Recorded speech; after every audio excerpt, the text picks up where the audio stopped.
Welcome back to H Square Edu. This is the series for molecular phylogenetics, and today we'll be talking about an introduction to phylogenetics. Phylogenetics. It comes from Greek origin where phylos means tribe or race and genia means origin. That means what is the origin of the particular tribe or race, basically tracing the evolutionary history.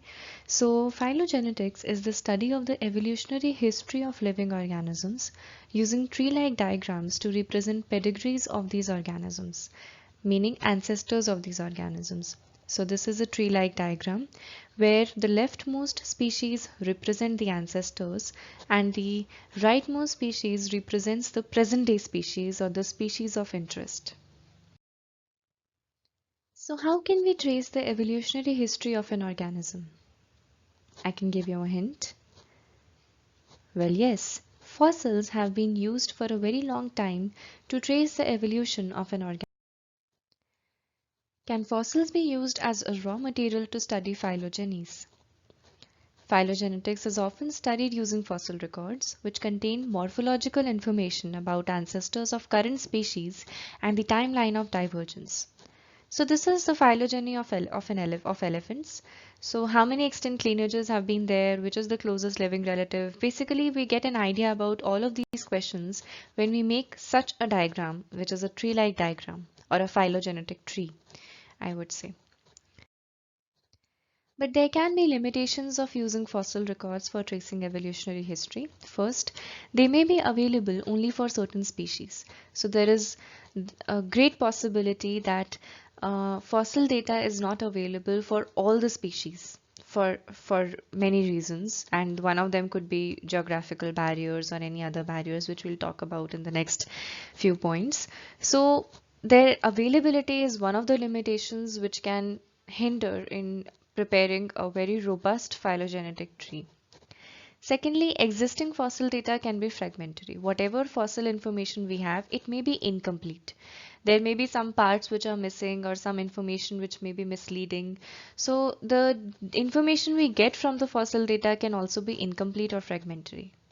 Thirdly, their collection is often limited by abundance, habitat, geographic range, and other factors. I mentioned about this before, that there can be a possibility that it is not available in abundance, or the habitat is not available, or is, has changed over a period of time. The geographical ranges are creating barriers for collecting the fossils, and there can be many other factors.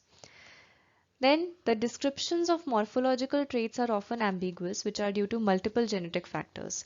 Now, as we discussed that fossil records only give morphological features of that particular organism, so these morphological features can have more than one interpretation, that is ambiguous. So, and this is due to multiple genetic factors, which if you are aware about QTLs or something, so that has a role to play here. So we cannot purely rely on the morphological traits to trace the evolution of an organism. So that can be also misleading, or it can have more than one interpretation, or it won't be much reliable. Also, one of the limitations which has not been mentioned here is that collecting fossils and studying them, assembling them, it requires a lot of time and effort. So in that case also it is very it requires a lot of time and effort, and in that is also one of the limitation which we can consider. So using fossil records to determine phylogenetic relationships can often be biased. So since data is available only for certain species, not for other species, this is basically biasness. So what could be the alternative for making a phylogenetic tree? Molecular fossils. Molecular fossils comes from molecular data which may be DNA or proteins. So what are exactly molecular fossils? We'll talk about it here.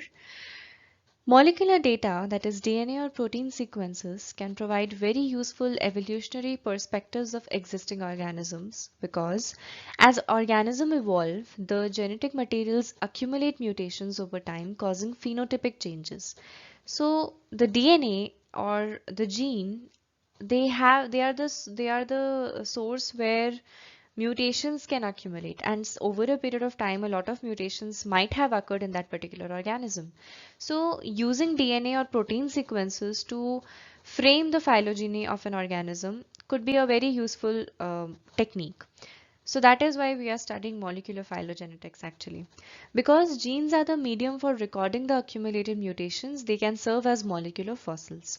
Through comparative analysis of the molecular fossils from a number of related organisms, the evolutionary history of the genes and even the organisms can be revealed. So we can either stick to the evolution of a particular gene, or we can also move to the level of an organism as well using molecular fossils. What are the advantages of using molecular data? First, molecular data are more numerous than fossil records and easier to obtain. You can use simple molecular biology techniques to obtain the DNA and proteins, and you can work on them. Then there is no sampling bias involved, which helps to mend the gaps in real fossil records. Now, as we discussed before, that fossil records can be fragmentary and and they can give ambiguous results. So those things can be avoided when we use molecular data. Then these provide more clear-cut and robust phylogenetic trees.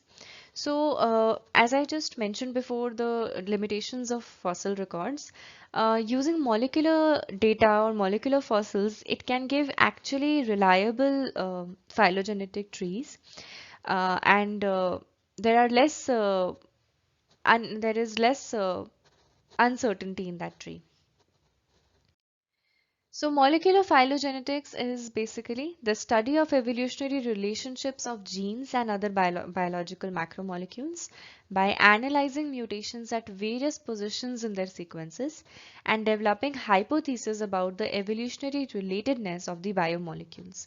So we are studying the evolutionary relationships of genes or maybe proteins, and then we analyze the mutations at different positions, and we developed hypotheses about how they are related by means of a tree-like diagram. So based on the sequence similarity of the molecules, evolutionary relationships between the organisms can be inferred. So we are considering the sequence similarity as one of the bases of creating phylogenetic trees using molecular fossils. Now, there are certain assumptions which are considered for using molecular data.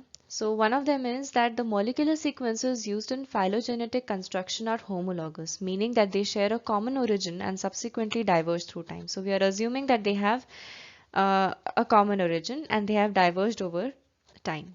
Secondly, phylogenetic divergence is assumed to be bifurcating. That means that a parent branch splits into two daughter branches at any given point.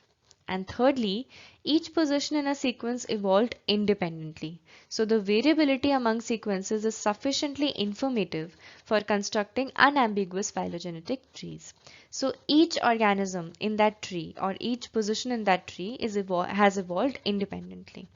Okay, and that variability can become a cause of creating a robust phylogenetic tree. So this was an end to the current video on Introduction to Phylogenetics. Thank you.